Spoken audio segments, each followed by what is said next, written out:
মুখ্যমন্ত্রী অধ্যাপক ডাক্তার মানিক সাহা বলেছেন, টিআইটিকে একটি ইঞ্জিনিয়ারিং বিশ্ববিদ্যালয় হিসেবে গড়ে তোলার উদ্যোগ নিয়েছে রাজ্য সরকার। এ ব্যাপারে রাজ্য মন্ত্রিসভায় সিদ্ধান্ত গৃহীত হয়েছে।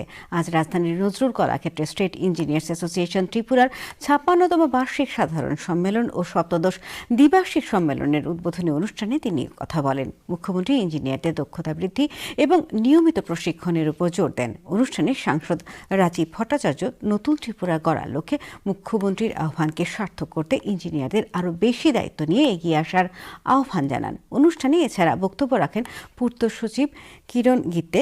সংগঠনের পক্ষ থেকে মুখ্যমন্ত্রীর ত্রাণ তহবিলে ২ লক্ষ টাকার চেক মুখ্যমন্ত্রীর হাতে তুলে দেওয়া হয়। এছাড়া ৬ জন দুস্থ দিব্যাঙ্গজনকে ২০,০০০ টাকা করে আর্থিক সহায়তা করা হয়।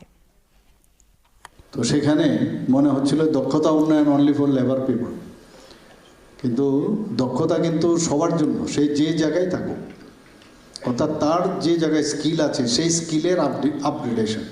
আজকে এই বাস্তবায়নের জন্য আমাদের এই হলে যারা এখানে উপস্থিত আছেন, আমার ইঞ্জিনিয়ার ভাই বন্ধুরা, তাদের প্রয়োজনে, তাদের সহযোগিতায় আমাদের মাননীয় মুখ্যমন্ত্রীর যে সংকল্প, যে নূতন ত্রিপুরা, সেই নূতন ত্রিপুরার কনসেপ্টটাকে বাস্তবায়নের জন্য আপনাদের অগ্রাধিকার, মানে আপনাদের দায়িত্ব, সেটা অপরিসীম।